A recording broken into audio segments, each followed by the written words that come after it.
আসসালামু আলাইকুম। অবিরাম বাংলা সংবাদে সবাইকে স্বাগত জানাচ্ছি। ফাতিহা শাফি। শুরুতেই থাকছে বিআরবি কেবল সংবাদ শিরোনাম। শান্তিপূর্ণভাবে চলছে ডাকসু নির্বাচনের ভোট গ্রহণ। ঢাকা বিশ্ববিদ্যালয় ক্যাম্পাস জুড়ে উৎসব মুখর পরিবেশ, প্রতিটি কেন্দ্রে ভোটারদের দীর্ঘ লাইন।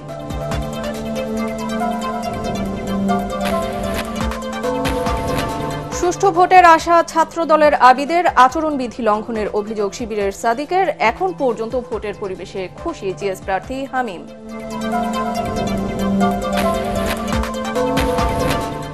ডাকসু নির্বাচনকে ঘিরে গোটা ক্যাম্পাসে সর্বোচ্চ সতর্কতায় আইন শৃঙ্খলা বাহিনী। প্রতিটি কেন্দ্রে 3 স্তরের নিরাপত্তা ব্যবস্থা, মাঠে আছে বিজিবি।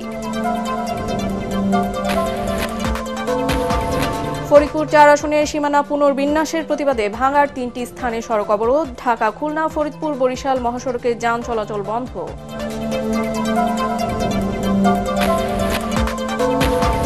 এবং জেনজির বিক্ষোভের মুখে 26টি সামাজিক যোগাযোগ মাধ্যমের উপর থেকে নিষেধাজ্ঞা তুলে নিল নেপাল সরকার। সহিংসতা তদন্তে কমিটি গঠন। শুনছিলেন বিআরবি কেবল সংবাদ শিরোনাম, এবারে বিস্তারিত। সুষ্ঠু ও শান্তিপূর্ণভাবে চলছে বহুল আলোচিত ডাকসু ও হল সংসদ নির্বাচনের ভোট গ্রহণ। সকাল 8টা থেকে 8টি কেন্দ্রের 810টি বুথে একযোগে শুরু হয়েছে ভোট, চলবে বিকেল 4টা পর্যন্ত। এখন পর্যন্ত কোথাও কোনো বিশৃঙ্খলার খবর পাওয়া যায়নি। প্রতিটি কেন্দ্রে ভোটারদের দীর্ঘ লাইন রয়েছে। সুষ্ঠু ও শান্তিপূর্ণভাবে ভোট দিচ্ছেন শিক্ষার্থীরা। ক্যাম্পাস জুড়ে বিরাজ করছে উৎসব মুখর পরিবেশ। ডাকসুতে 28টি পদে বিপরীতে লড়ছেন 471 জন প্রার্থী, আর 18টি হল সংসদে রয়েছে 13টি করে পদ। হল সংসদের 234টি পদের বিপরীতে লড়ছেন 1035 জন।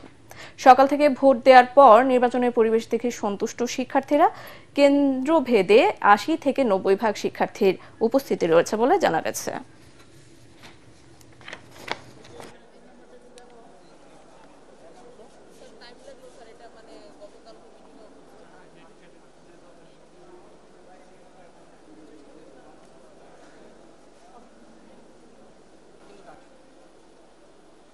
প্রত্যেকটা ভোট দিয়েছি, অবশ্যই 41টাই। আমি চাইবো সবাই যেন 41টা ভোট দেখ, তাহলেই আপনার কম্পিটিশনটা একদম ফেয়ার হবে। এই বছরের ডাকসুটা ভিন্ন, এই কারণে কোনো রাজনৈতিক প্রভাব নাই। অন্তর্বর্তী সরকারের তো কোনো রাজনৈতিক দলের আমলে হচ্ছে না, তো এটা কোনো প্রভাবহীন বা প্রেশার ছাড়া আমরা দিতে পারছি আর কি। গেস্ট রুম কালচার এগুলো থেকে যে দূরে রাখবে, আমাদের পড়াশোনার পরিবেশটা ভালো রাখবে, আমরা তাকে বেছে নেবো আর কি। দর্শক, ডাকসুর ভোট উৎসবের খবর সংগ্রহে ঢাকা বিশ্ববিদ্যালয়ের বিভিন্ন কেন্দ্রে আছেন আমাদের অনেকজন সহকর্মী। তারা হলেন আদ্দিন সজীব, মুশফিকুর রহমান, মিজান শাহজাহান ও মনির হোসেন তপু। ভোট গ্রহণের সবশেষ খবর জানতে আমরা এখন সরাসরি চলে যাচ্ছি তাদের কাছে। প্রথমেই যাচ্ছি আদ্দিন সজীবের কাছে, তিনি আছেন কার্জন হল এলাকায়।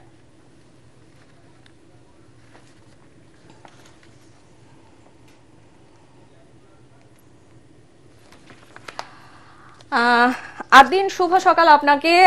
আমরা যেরকমটা জানি সকাল 8টা থেকে ভোট কাস্ট হওয়ার কথা ছিল, যদিও আমরা আগের সংবাদের বরাতে দেখেছি তার আগ থেকেই সাধারণ শিক্ষার্থীদের সমাগম দেখা গিয়েছে ক্যাম্পাসে। সকাল 10টা পর্যন্ত ঠিক কত শতাংশ ভোট কাস্ট হয়েছে এ বিষয়ে কিছু জানা গেছে কিনা, এবং প্রার্থীদের কি প্রতিক্রিয়া সে বিষয়ে আমাদের জানাবেন। ডাকসু নির্বাচনকে কেন্দ্র করে যে পরিস্থিতি আমরা দেখতে পাচ্ছি, সকাল থেকে যে উৎসব মুখর পরিবেশ আমরা দেখতে পাচ্ছি, সেটা নিশ্চয়ই এতক্ষণে আপনারা আরও কিছুটা দেখেছেন। কিন্তু যেটা হয়েছে যে ভূতত্ত্ব বিভাগের যে এখানে যে নারীদের যে কেন্দ্রটি রয়েছে, এই কেন্দ্রে কিছুক্ষণ আগে এসেছিলেন ছাত্রদলের সমর্থিত প্যানেল আবিদ হামিম মায়েদ পরিষদের যে ভিপি প্রার্থী আবিদুল ইসলাম খান, এবং আমরা দেখেছি যে তিনি এখানে এসে যে প্রার্থীরা রয়েছেন তাদের সঙ্গে কথা বলছেন। এবং অন্য একজন প্রার্থী এখানে অভিযোগ করেছেন যে স্বতন্ত্র একজন প্রার্থী অভিযোগ করেছেন যে তিনি এখানে প্রচারণা চালিয়েছেন। এই অভিযোগটা বেশ বড়সড়, নিজেদের মধ্যে বাকবিতণ্ডাও হয়েছে তাদের মধ্যে। এই যে আপনারা লম্বা লাইন দেখতে পাচ্ছেন নারীদের, এখানে শিক্ষার্থীদের মধ্যে উৎসব থাকলেও এর বাইরে দিয়ে কিছুক্ষণ আগে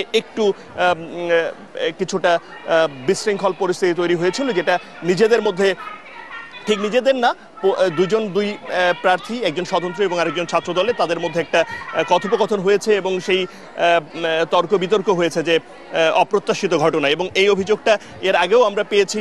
তো যেটাই হোক না কেন, পরে ছাত্রদলের যিনি প্রার্থী ছিলেন তিনি যে বিষয়টা স্পষ্ট করেছেন যে আসলে তারা প্রশাসনের সঙ্গে কথাই বলেছেন, এটা একরকম ভোট কেন্দ্র পরিদর্শনের মতো বিষয়, যে কোন ভোট কেন্দ্রে কেমন হচ্ছে, শিক্ষার্থীরা কেমন ভোট দিচ্ছেন, এবং এই পরিস্থিতিগুলো দেখার জন্যই মূলত তিনি এসছেন। কিন্তু যদিও যে প্রার্থী অভিযোগ করেছেন, স্বতন্ত্র প্রার্থী, তিনি একটা জিনিস দেখিয়েছেন, সেটা হলো যে একটা পেপার যেখানে ছবি সহ ব্যালট নাম্বার ইত্যাদি দেওয়ার অভিযোগ তিনি করেছেন। আমরা দেখতে পাচ্ছি যে প্রক্রিয়াল যে টিম রয়েছে, প্রশাসনের যে টিমগুলো রয়েছে, তারা স্পষ্ট করে বলছেন যে এখানে 100 মিটারের মধ্যে কেউ কোনো প্রার্থী থাকতে পারবেন না, কিন্তু এটা হয়েছে এবং কিছুক্ষণ আগেই হয়েছে, যেটা নিশ্চয়ই আপনারা পরবর্তী খবরে আরও ভালো মতো দেখার সুযোগ পাবেন। কিন্তু যেটাই হোক না কেন, সব মিলিয়ে সবাই প্রত্যাশা করছেন যে এখনো পর্যন্ত যে নির্বাচনের ভোটের পরিবেশ রয়েছে, এইভাবে যদি ভোট দিতে থাকেন তাহলে দারুণ এক উৎসবের মধ্যে দিয়ে এই নির্বাচনটা শেষ হতে যাচ্ছে। এবং সবাই এখানকার যে প্রার্থীরা রয়েছেন, আব্দুল ইসলাম খান কিংবা সাদিক কায়েম কিংবা জিএস, এজিএস, অন্য যে প্যানেলের কিংবা স্বতন্ত্র, প্রত্যেকেই এখানকার খুবই মেধাবী শিক্ষার্থী, একদিকে যেমন ঠিক একইভাবে যোগ্য প্রার্থী বলে শিক্ষার্থীরা মনে করছেন। এবং নারী, ছেলে, সবাই, সব পক্ষই ভোট কেন্দ্রে এসছেন। এখানে যে ভূতত্ত্ব বিভাগের এই কেন্দ্রটিতে প্রায় 4000-এরও বেশি শিক্ষার্থী ভোট দিচ্ছেন। আমরা ভিতরের পরিবেশও দেখার চেষ্টা করেছি, দারুণ একটা পরিবেশ। ভিতরেও প্রায় 50-এরও বেশি শিক্ষার্থী উপস্থিত আছেন। এর বাইরে এখানে কয়েকশো শিক্ষার্থীর বিশাল এক লাইন। আশা করা যাচ্ছে যদি এমনটা চলতে থাকে, দারুণ এক নির্বাচন হবে এবারের ডাকসু ইলেকশনে। ধন্যবাদ আদ্দিন। এই মুহূর্তে সিনেট ভবনের সামনে রয়েছি। দেখতে পাচ্ছেন পেছনে যে ভোটারদের সমাগম সকাল থেকে যেমনটা ছিল, কোনো অংশে কিন্তু ভাটা পড়েনি। ভোটার সমাগম কিন্তু বেলা বাড়ার সাথে সাথে বাড়ছে, এবং বাড়ছে ভোট যে কাস্ট হওয়ার সেটার পরিমাণ কিন্তু বেড়েছে। তবে ভোটারদের চাপ যতটাই থাকুক না কেন, ভোট কেন্দ্রে তাদের প্রবেশ এবং ভোট দেওয়া এটা কিন্তু তারা নির্বিঘ্নে করতে পারছেন। বুথ বেশি থাকার কারণে কিন্তু খুব অল্প সময়ের মধ্যে তারা ভোট কেন্দ্রে প্রবেশ করতে পারছেন। আমরা একজনের সাথে কথা বলেছি, তিনি বলেছেন তিনি লাইন ধরা সহ, লাইনে অপেক্ষা করা সহ ভেতরে ভোট দিয়ে বেরিয়েছেন 15 মিনিটের মধ্যে। তার মানে বুঝতে পারছেন কতটা দ্রুতই আসলে ভোট কার্যক্রম পরিচালিত হচ্ছে। এবং ভেতরে একটা বিড়ম্বনার কথা আমরা জানতে পেরেছি একজনের কাছ থেকে। একজন ভোটার ভেতর থেকে বেরিয়ে, ভোট দিয়ে বেরিয়ে বলেছেন যে ভেতরে ভিপি এবং ডাকসু এবং হল সংসদ নির্বাচনের যে ব্যালট বাক্স আছে, সেই ব্যালট বাক্স আসলে পাশাপাশি থাকার কারণে অনেক ক্ষেত্রে কিন্তু বিড়ম্বনার শিকার হতে হচ্ছে, বা একজন ভুল ভোটও দিয়ে ফেলেছেন বলে জানিয়েছেন। এছাড়া সিনেট ভবনে খুব বেশি অভিযোগ কিন্তু নেই, তবে একটা অভিযোগ উঠেছে যে প্রার্থীরা আসলে বুথের সামনে প্রচার প্রচারণা চালাচ্ছেন ছোট ছোট কার্ডের মাধ্যমে। এই অভিযোগটা কিন্তু উঠেছে, এবং এই অভিযোগ পাওয়ার সাথে সাথে পোলিং এজেন্টের সাথে কথা বলে সাংবাদিকরা, এবং পোলিং এজেন্ট কিন্তু আশ্বাস দিয়েছে যে যদিও এরকম ঘটনা যদি ঘটেও থাকে, এখন কিন্তু তারা সেই ব্যাপারে সোচ্চার, এবং যারা আছেন এই ধরনের প্রচার প্রচারণা চোরাগুপ্তা ভাবে চালাচ্ছেন তাদেরকে কিন্তু আসলে ওই বুথের সামনে থেকে আসলে বের করে দেওয়া হচ্ছে। এছাড়া এই সিনেট ভবন এলাকায় সকাল থেকে, আমার দেখা মতে সকাল থেকে উৎসব মুখর পরিবেশ বিরাজ করছে। দেখতে পাচ্ছেন শিক্ষার্থীদের স্বতঃস্ফূর্ত অংশগ্রহণ এবং তাদের মধ্যে একটা আকাঙ্ক্ষা এবং একটা উল্লাস এরই মধ্যে বিরাজ করছে। তারা কিন্তু আসলে আমাদেরকে যেটা বলেছেন যে গত ডাকসু যখন হয়েছিল 19-এ, তখন কিন্তু আসলে অনেকটা ভীত সন্ত্রস্ত, যে কোনো কারণবশত হোক বা একটা দলের চাপের কারণে হোক, ভীত সন্ত্রস্ত হয়ে অনেকে এসেছেন, অনেকে আসেননি। তবে আজকে ভোট কেন্দ্রে যে উপস্থিতি, তাদের মুখে যে হাসি, তাদের অন্তরে যে উচ্ছ্বাস যেটা তারা প্রকাশ করছেন, এবং তারা বলছেন যে কোনো জুজুর ভয় নয়, তারা যাদেরকে পছন্দ করে, যে প্রার্থী তাদের পছন্দ, সেই প্রার্থীকেই আসলে ভোট দিতে পারছেন এবং পারবেন বলে তারা জানিয়েছেন। এছাড়া এখনো পর্যন্ত এই যে সিনেট ভবন এলাকায় এখনো পর্যন্ত খুব একটা হেভিওয়েট প্রার্থী যারা আছেন তারা কিন্তু এখনো পর্যন্ত প্রবেশ করেননি আমরা দেখেছি। তবে সকালে বিনিয়ামিন মোল্লা এসেছিলেন, তিনি কিন্তু আসলে এই ভোট কেন্দ্রের পরিস্থিতি দেখে, ভোট কেমন চলছে সেটা দেখে কিন্তু আসলে চলে গেছেন, ভোট এখনো পর্যন্ত দেননি। এছাড়া অন্য কোনো প্রার্থীকে আমরা খুব একটা দেখিনি। ভোটার যারা আছে, ভোটাররা কিন্তু স্বতঃস্ফূর্তভাবে ভোট দিতে পারছেন, নতুন ভোটাররা বেশি উচ্ছ্বসিত। এই মুহূর্তে এই মুহূর্তে উদয়ন স্কুলে আছেন আমাদের সহকর্মী মিজান শাহজাহান, তার কাছে চলে যাচ্ছি। মিজান, নিশ্চয়ই শুনতে পাচ্ছেন উদয়ন স্কুলের কি অবস্থা, সেখানে ভোট কেন্দ্রে ভোটারদের উপস্থিতি কেমন এবং কোন মুশফিক, আপনাকে ধন্যবাদ। উদয়ন স্কুল কেন্দ্রে এখন পর্যন্ত 16% ভোট পড়েছে। এই তথ্যটি আমাকে নিশ্চিত করেছেন, আপনি জানেন যে অধ্যাপক ডক্টর জসিমউদ্দিনের নেতৃত্বে 10 সদস্যের নির্বাচন কমিশন রয়েছে। সেই কমিশনের অন্যতম সদস্য ঢাকা বিশ্ববিদ্যালয়ের গণযোগাযোগ ও সাংবাদিকতা বিভাগের অধ্যাপক SM শামীম রেজা। তিনি বলছেন যে এখন পর্যন্ত যারা ভোট দিচ্ছেন তারা বেশিরভাগই বিশ্ববিদ্যালয়ের আবাসিক শিক্ষার্থী। এই সংখ্যাটি লাস্ট 2 ঘন্টায় 16 হলেও এটি 60 থেকে 70% উঠে যাবে দুপুরের পরে। অর্থাৎ যারা ঢাকার আশপাশে বিভিন্ন ম্যাচে হলে বা বাসায় অবস্থান করছেন তারা এখনও আসা শুরু করেনি। আমি আপনাকে জানিয়ে রাখি যে আজকে হচ্ছে শাটল বাসের ব্যবস্থা করা হয়েছে বিশ্ববিদ্যালয়ে। এছাড়া ঢাকার বিভিন্ন প্রান্ত থেকে শিক্ষার্থীদের জন্য যে গণপরিবহন বরাদ্দ থাকে আজকে পরিমাণে সেটি বাড়ানো হয়েছে। এ কারণে দুপুরের পরে ভিড় বাড়বে বলে আমাদেরকে নিশ্চিত করা হয়েছে। আর এই কেন্দ্রে 16% ভোট পড়েছে। এর ভিতরে আমি যতটুকু জানি যে মোট 30 জন প্রতিবন্ধী শিক্ষার্থী এবার তাদের ভোটাধিকার প্রয়োগ করবেন ব্রেল পদ্ধতিতে। এর মধ্যে 9 জন শিক্ষার্থী ভোটাধিকার প্রয়োগ করবেন এই কেন্দ্রে, উদয়ন স্কুল কেন্দ্রে, যার মধ্যে 2 জন ইতিমধ্যেই ভোটাধিকার প্রয়োগ করেছেন বিশেষ ব্যবস্থায়। আরেকটি বিষয় হচ্ছে যে এই উদয়ন স্কুল কেন্দ্রে মূলত ভোট দিচ্ছেন 4টি হলের শিক্ষার্থীরা: মাস্টারদা সূর্য সেন হল, কবি জসিমউদ্দিন হল, বঙ্গবন্ধু শেখ মুজিবুর রহমান হল এবং মুক্তিযোদ্ধা জিয়াউর রহমান হল। আর এই 4টি হলের আবাসিক শিক্ষার্থী হিসাবে এই কেন্দ্রে এরই মধ্যে ভোট দিয়েছেন ছাত্র শিবির সমর্থিত প্যানেলের বিপি প্রার্থী আবু সাদিক কায়েম এবং জিএস প্রার্থী SM ফরাদ হোসেন। এছাড়া এই কেন্দ্রে ভোট দিয়েছেন ছাত্রদলের জিএস প্রার্থী শেখ তানবীর বাড়ি হামিম। অন্যদিকে ছাত্রদলের বিপি প্রার্থী আবিদুল ইসলাম খান, তিনিও এই কেন্দ্রের ভোটার, যদিও তিনি সকালে ভোট শুরুর কিছুক্ষণ আগে এই কেন্দ্রটি পরিদর্শন করে গিয়েছেন। তিনি তার ভোট এখনো দেননি। আমরা যতটুকু জানি যে 10:30 থেকে 11টার মধ্যে তিনি ভোট দিতে আবার এই কেন্দ্রে আসবেন। আরেকটি বিষয় হচ্ছে যে আচরণ বিধি লঙ্ঘন নিয়ে নানা অভিযোগ, পাল্টা অভিযোগ আমরা সকাল থেকে শুনতে পাচ্ছি। এই কারণে কিছুটা উত্তপ্ত পরিবেশ বিরাজ করছে এই ডাকসু নির্বাচনকে কেন্দ্র করে। আমরা শুনেছি যে ইসলামী আন্দোলন বাংলাদেশের যে ছাত্র সংগঠন ইসলামী ছাত্র আন্দোলন, তাদের যে পুলিং এজেন্ট ইউনিভার্সিটির ল্যাবরেটরি স্কুল অ্যান্ড কলেজ কেন্দ্র থেকে বের করে দেওয়া হয়েছে। এই অভিযোগটি করেছেন শিবিরের জিএস প্রার্থী SM ফরাদ হোসেন।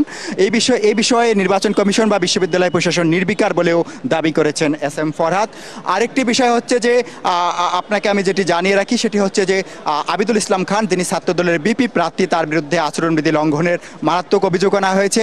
সেই অভিযোগে বলা হয়েছে যে তিনি শারীরিক শিক্ষা কেন্দ্রে তিনি প্রবেশ করেছেন। তিনি উদয়ন স্কুল কেন্দ্রের ভোটার, কিন্তু তিনি শারীরিক শিক্ষা কেন্দ্রে প্রবেশ করে তিনি আচরণবিধি ভঙ্গ করেছেন। তবে এ বিষয়ে টিএসসিতে আবিদুল ইসলাম খান পরিষ্কার ভাষায় জানিয়ে দিয়েছেন যে তিনি ওই কেন্দ্রে রিটার্নিং কর্মকর্তার অনুমতি নিয়েই তিনি কেন্দ্রে প্রবেশ করেছেন, সুতরাং এখানে আচরণবিধি লঙ্ঘন হয়েছে বলে তিনি কিছু মনে করেন না। মোটামুটি এই হচ্ছে এই মুহূর্তে আমার কাছে উদয়ন স্কুল কেন্দ্রের সার্বিক ভোটের অবস্থা। আমি পরবর্তী সংবাদে এই বিষয়ে আরও বিস্তারিত জানাবো। আমাদের আরেক সহকর্মী মনির হোসেন তপু, তিনি আছেন শাহবাগ এলাকায়। তিনি সকাল থেকেই ঢাকা বিশ্ববিদ্যালয়ের আশপাশের আইন শৃঙ্খলা পরিস্থিতি পর্যবেক্ষণ করছেন। আমরা এখন সরাসরি চলে যাচ্ছি আমার সহকর্মী মনির হোসেন তপুর কাছে। তপু, প্রবেশ মুখগুলো রয়েছে, যেমনটা এখন আমি বর্তমানে রয়েছি শাহবাগে।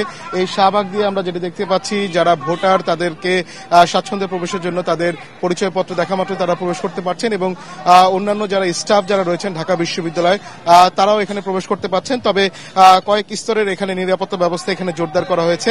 একই সাথে যে জরুরি পরিবহনগুলো রয়েছে সেই পরিবহনগুলো ঢোকার ব্যবস্থা রয়েছে এবং এছাড়া যাদের কাছে যে পরিচয়পত্র রয়েছে তাদের যে ব্যক্তিগত যে যানবাহনগুলো রয়েছে সেই যানবাহন নিয়েও আমরা দেখতে পাচ্ছি এখানে প্রবেশ করছে। এখানে যাতে কোনো ধরনের অনাকাঙ্ক্ষিত পরিস্থিতির সৃষ্টি না হয় এই ডাকসু নির্বাচনকে কেন্দ্র করে, একই সাথে যাতে কোনো বহিরাগত যাতে প্রবেশ করতে না পারে সেদিকে সতর্ক অবস্থানে রয়েছে আইনশৃঙ্খলা বাহিনীর সদস্যরা। এখানে র্যাব পুলিশের পাশাপাশি আমরা দেখতে পাচ্ছি এখানে অর্ধ শতাধিক বিজিবি সদস্য আমরা এই শুধুমাত্র এই শাহবাগ প্রাঙ্গণে আমরা দেখেছি যে তারা নিরাপত্তার কাজে নিয়োজিত রয়েছেন এবং এখানে কিছুক্ষণ আগে রমনা বিভাগের ডিসি মাসুদ আলম আমাদের গণমাধ্যম কর্মীদের সাথে কথা বলেছেন। তিনি আমাদেরকে একটি বিষয় নিশ্চিত করেছেন, যেমনটা আমরা গতকাল রাতে যেটি দেখেছি যে ভুয়া পরিচয়পত্র নিয়ে ঢাকা বিশ্ববিদ্যালয় ক্যাম্পাসে প্রবেশের সময় যেমনটা আটক হয়েছিলেন একজন ব্যক্তি, একই সাথে এখন পর্যন্ত সর্বশেষ তিনি আমাদেরকে জানিয়েছেন এরকম ভুয়া পরিচয় নিয়ে ঢাকা বিশ্ববিদ্যালয় ক্যাম্পাসে প্রবেশের সময় এখন পর্যন্ত 2 জনকে তারা গ্রেফতার করেছেন। এবং তিনি আমাদেরকে জানিয়েছেন যে এই ভুয়া পরিচয়পত্র কিভাবে তৈরি করা হয়েছে, এই পরিচয়পত্র তারা কিভাবে সংগ্রহ করেছে এবং এর সাথে কারা জড়িত রয়েছে তাদের বিষয়ে তারা তদন্ত করছেন। এবং এই ডাকসু নির্বাচন কেন্দ্র করে যাতে কোনো ধরনের ষড়যন্ত্র যাতে কেউ করতে না পারে, বহিরাগতরা যাতে কোনো ধরনের বিশৃঙ্খলা পরিস্থিতি সৃষ্টি না করতে পারে, এজন্য আমরা দেখছি শুধুমাত্র এই শাহবাগ নয়, এখানে নীলক্ষেত, চাংখারপুল সহ ঢাকা মেডিকেলের দিকে যে প্রবেশমুখগুলো রয়েছে প্রতিটি প্রবেশ মুখে আমরা দেখেছি কয়েক স্তরের নিরাপত্তা ব্যবস্থা জোরদার রয়েছে। একই সাথে আমরা আরেকটি বিষয় জানিয়ে রাখি, এখানে যেহেতু গুরুত্বপূর্ণ ঢাকা মেডিকেল যে যারা চিকিৎসা নিতে আসেন তাদের বিষয়ে যেমনটা আমরা যেটা দেখেছি ঢাকা মেডিকেলের সেখানে আমরা গিয়েছিলাম, ঢাকা মেডিকেলের এবং সীমানা প্রাচীর পর্যন্ত আমরা দেখেছি যে এখানে প্রবেশে যানবাহন চলাচল উন্মুক্ত রয়েছে। তবে শহীদ মিনার থেকে আমরা দেখেছি যে যানবাহনগুলো সেখানে আটকে দেওয়া হচ্ছে, কোনো ধরনের বহিরাগত যারা রয়েছেন তারা প্রবেশ করতে পারছেন না। তবে চিকিৎসা সেবা যাতে বিঘ্নিত না হয় সেজন্য আমরা দেখেছি এখানে এই ঢাকা বিশ্ববিদ্যালয় ক্যাম্পাসের আশপাশ জুড়ে আমরা বিভিন্ন এখানে স্বেচ্ছাসেবী যারা রয়েছেন তারা কাজ করছেন, ট্রাফিক নিয়ন্ত্রণে কাজ করছেন যাতে স্বাচ্ছন্দ্যে মানুষজন চলাচল করতে পারেন। আর আরেকটি বিষয়ে আমি জানাতে চাই, যেমনটা আমরা গেল কয়েকদিন ধরে আমরা যেটি জেনেছি যে চিফ রিটার্নিং কর্মকর্তা অধ্যাপক জসিমউদ্দিন আমাদের গণমাধ্যম কর্মীদেরকে জানানোর চেষ্টা করেছেন শুধু মাত্র ঢাকা বিশ্ববিদ্যালয়ের শিক্ষার্থীরা যদি চান তাহলে তারা যথেষ্ট এই ডাকসু নির্বাচনটি কমপ্লিট করার জন্য, এবং সেই পরিস্থিতি যদি বিরাজ করে অবশ্যই আমরা যেটা দেখছি এখন পর্যন্ত যেহেতু স্বাভাবিক পরিস্থিতি রয়েছে, কোনো ধরনের অনাকাঙ্ক্ষিত পরিস্থিতির আমরা খবর পাইনি, বলা চলে এখন পর্যন্ত সুষ্ঠু পরিবেশ বিরাজ করছে ডাকসু নির্বাচন নিয়ে। জি, এই ছিল আমাদের কাছে ডাকসু নির্বাচন নিয়ে সবশেষ খবর। আমরা এখন স্টুডিওতে আমাদের প্রেজেন্টার ফাতিহা শাফির কাছে ফিরে যাচ্ছি। জি, এই ছিল আমার কাছে সবশেষ খবর। জি, আপনাদের সবাইকে অসংখ্য ধন্যবাদ। দর্শক, এতক্ষণ ডাকসুর ভোট উৎসবের খবর জানাচ্ছিলেন সহকর্মী আতিন সজীব, মুশফিকুর রহমান, মিজান শাহজাহান ও মনির হোসেন তপু। ধন্যবাদ। পরবর্তী সংবাদে ভোটের সবশেষ খবর জানতে আবারও আমরা যুক্ত হব আপনাদের সাথে। 17 বছর পর ভোটাধিকার প্রয়োগের যে গণতান্ত্রিক সুযোগ সামনে এসেছে তার সৎ ব্যবহারের আহ্বান জানিয়েছেন ছাত্র দলের ভিপি প্রার্থী আবিদুল ইসলাম খান। ভোট গ্রহণের আগে সাংবাদিকদের তিনি একথা বলেন। এদিকে ছাত্রদের প্রার্থীদের বিরুদ্ধে আচরণবিধি লঙ্ঘনের অভিযোগ করেছেন শিবিরের সাদিক কায়েম। তবে এখন পর্যন্ত ভোটের পরিবেশে খুশি জিএস প্রার্থী হামিম। পোলিং এজেন্ট বের করে দেওয়ার অভিযোগ করেছেন শিবিরের জিএস প্রার্থী ফরহাদ। প্রশাসনের নিরপেক্ষতা নিয়েও প্রশ্ন তুলেছেন তিনি। গোটা ঢাকা বিশ্ববিদ্যালয়ের সকল শিক্ষার্থীকে আহ্বান করছি, একটা দীর্ঘ সময় পরে গণতন্ত্রের দ্বার উন্মোচিত হতে যাচ্ছে, ভোটাধিকার প্রয়োগ করার সুযোগ হচ্ছে। তারা তাদের বিবেককে খাটিয়ে যথাযথ নেতৃত্বকে তারা বেছে নেবেন, সেটাই তাদের কাছে আকাঙ্ক্ষা। আচরণবিধির ব্যাপারে বিশ্ববিদ্যালয় প্রশাসনের সাথে আলাপ করেছি। বিশ্ববিদ্যালয় প্রশাসন বলেছিল এখানে কোনো ধরনের ডেস্ক বসানো যাবে না, এটা আমাদেরকে ক্লিয়ার করেছে। সেখানে আমরা কোনো ডেস্ক ব্যবহার করিনি এবং 100 মিটারের মধ্যে কোনো ধরনের স্লিপ দেওয়া যাবে না। কিন্তু আমরা সকালে এসে দেখতে পেয়েছি এখানে একটা ছাত্র সংগঠন তারা ডেস্ক বসিয়েছে এবং তারা 100 মিটারের ভিতরে প্রার্থীদের কাছে গিয়ে স্লিপ দিচ্ছে। আমরা দেখতে পেয়েছি ছাত্র দলের কয়েকজন প্রার্থীকে দেখতে পেয়েছি। তো আমরা অনুরোধ করব যে আচরণবিধি আছে সেই আচরণবিধি যেন মানা হয়। ইউলেবে তাদের পোলিং এজেন্টকে বের করে দিয়ে ছাত্র দলের পোলিং এজেন্টকে অ্যাক্সেস দেওয়া হয়েছে, এরকম অভিযোগ তারা দিয়েছে। এটিও খুবই কনসার্নের জায়গা। এই ধরনের আচরণগুলো খুবই পক্ষপাতদুষ্ট আচরণ এবং প্রশাসন রীতিমতো আগের মতোই এখন পর্যন্ত এসব ব্যাপারে নীরব থাকছে। ছাত্র দলের ব্যাপারে কনসার্ন জানানোর পরও ইমিডিয়েট যে অ্যাকশন নেওয়ার কথা ছিল সেটি না নিয়ে এখনো নীরব ভূমিকা খুবই দুঃখজনক। ডাকসু নির্বাচন উপলক্ষে ক্যাম্পাস এলাকায় ব্যাপক নিরাপত্তা ব্যবস্থা নেওয়া হয়েছে। ঢাবি ক্যাম্পাসে 2096 জন পুলিশ সদস্য দায়িত্ব পালন করছেন। এছাড়া র্যাব, বিজিবি সহ অন্যান্য বাহিনীর সদস্যরাও রয়েছেন। রেগুলার ফোর্স ছাড়াও পুলিশের বিশেষায়িত টিম, সোয়াত ও বোম ডিসপোজাল ইউনিট ক্যাম্পাসে কাজ করছে। এছাড়া সাদা পোশাকে ডিবি সদস্যরা টহলে রয়েছেন। সার্বক্ষণিক সিসি ক্যামেরা দিয়ে মনিটরিং করা হচ্ছে। এই টহল 10 সেপ্টেম্বর সন্ধ্যা 6টা পর্যন্ত বহাল থাকবে। যান চলাচল নিয়ন্ত্রণ করছে ঢাকা মহানগর পুলিশ।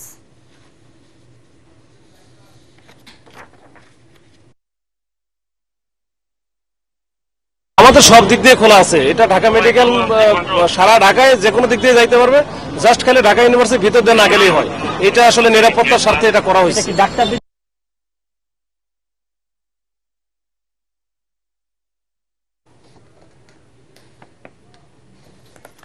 ডাকসু নির্বাচন উপলক্ষে যান চলাচল নিয়ন্ত্রণ করছে ঢাকা মহানগর পুলিশ ডিএমপি। সুষ্ঠুভাবে ভোট সম্পাদনের জন্য ঢাকা বিশ্ববিদ্যালয় এবং পার্শ্ববর্তী এলাকার যানবাহন চলাচল নিয়ন্ত্রণ এবং ডাইভারশন প্রদান করা হয়েছে। ডাইভারশন রয়েছে Shahbag crossing, high court crossing, Nilkhet crossing, Shahidullah হল ক্রসিং ও পলাশী ক্রসিং এ। ঢাকা বিশ্ববিদ্যালয় অভিমুখী যানবাহনগুলোকে বিশ্ববিদ্যালয়ে প্রবেশ না করে বিকল্প রাস্তা ব্যবহারের অনুরোধ করা হয়েছে। তবে অ্যাম্বুলেন্স ও জরুরি পরিষেবা এই ডাইভারশনের আওতামুক্ত রয়েছে। ঢাকা মহানগরীর যানবাহন চালক ও যাত্রী সাধারণকে উপরোক্ত ক্রসিং সমূহ, আশেপাশের এলাকা বা সড়ক সমূহ যথাসম্ভব এড়িয়ে চলতে ঢাকা মেট্রোপলিটন পুলিশের পক্ষ থেকে বিশেষভাবে অনুরোধ করা হলো।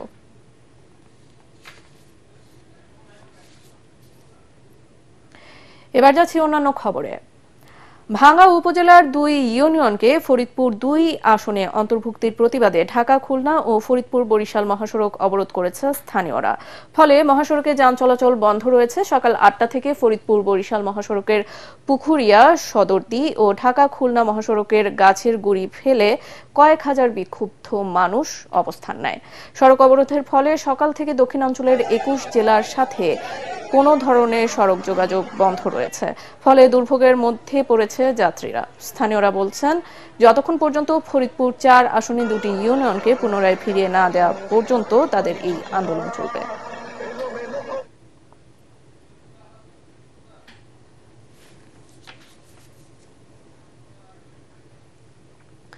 অবশেষে বন্ধ করা 26 সামাজিক যোগাযোগ মাধ্যমের ওপর থেকে নিষেধাজ্ঞা তুলে নিয়েছে নেপাল সরকার। রাজধানী কাঠমান্ডুতে জেন জিদের সঙ্গে আইনশৃঙ্খলা বাহিনীর রক্তক্ষয়ী সংঘর্ষে 20 জন নিহত ও শতাধিক আহতের ঘটনার পর এই সিদ্ধান্ত জানায় প্রধানমন্ত্রী KP শর্মা ওলির নেতৃত্বাধীন মন্ত্রিসভা।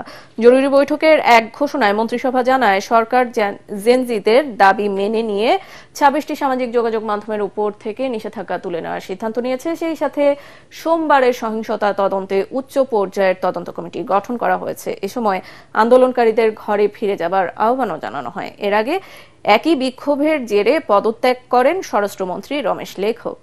গেল সোমবার সরকারের দুর্নীতি ও 26টি যোগাযোগ মাধ্যম বন্ধের প্রতিবাদে রাস্তায় নামে তরুণরা। পুলিশ জলকামান, টিয়ার গ্যাস ও গুলি ছুড়ে পরিস্থিতি নিয়ন্ত্রণের চেষ্টা করলে হতাহতের ঘটনা ঘটে।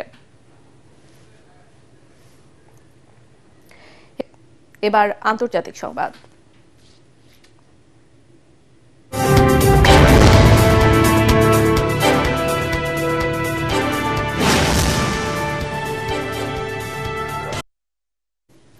পার্লামেন্টে আস্থা ভোটে হেরে পদচ্যুত হয়েছেন ফ্রান্সের প্রধানমন্ত্রী ফ্রাঁসোয়া বাইরু।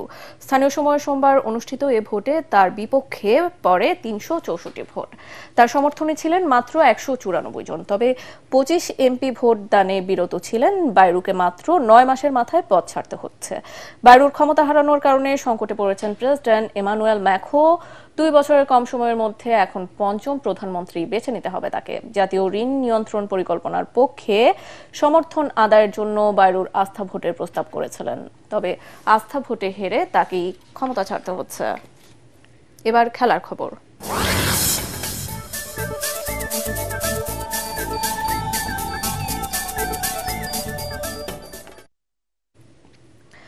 আফগানিস্তান ও হংকং এর মধ্যকার ম্যাচ দিয়ে রাতে দুবাইয়ে মাঠ গড়াচ্ছে এশিয়া কাপ ক্রিকেটের T20 আসর। শক্তিমত্তায় এগিয়ে থেকেই মাঠে নামবে রশিদ খানরা। দুদল এর আগে 5 বার মুখোমুখি হয়েছে, সেখানে 3 বার জয় নিয়ে মাঠ ছেড়েছে রহমানুল্লাহ গুরবাজরা। 28 সেপ্টেম্বর শিরোপার লড়াইয়ে নামবে টুর্নামেন্টের 2 সেরা দল। বাংলাদেশ খেলবে বি গ্রুপে, তাদের সঙ্গী আফগানিস্তান, শ্রীলঙ্কা ও হংকং। 11 সেপ্টেম্বর প্রথম ম্যাচে হংকং এর মুখোমুখি হবে লিটন দাসের দল। শেষ করার আগে বিআরবি কেবলস সংবাদ শিরোনামগুলো আরো একবার। শান্তিপূর্ণভাবে চলছে ডাকসু নির্বাচনের ভোট গ্রহণ। ঢাকা বিশ্ববিদ্যালয় ক্যাম্পাস জুড়ে উৎসব মুখর পরিবেশ। প্রতিটি কেন্দ্রে ভোটারদের দীর্ঘ লাইন।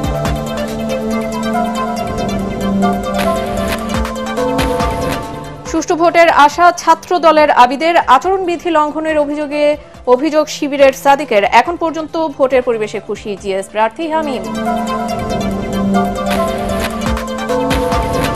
ডাকসু নির্বাচনকে ঘিরে গোটা ক্যাম্পাসে সর্বোচ্চ সতর্কতায় আইনশৃঙ্খলা বাহিনীর। প্রতিটি কেন্দ্রে 3 স্তরের নিরাপত্তা ব্যবস্থা। মাঠে আছে বিজিবি।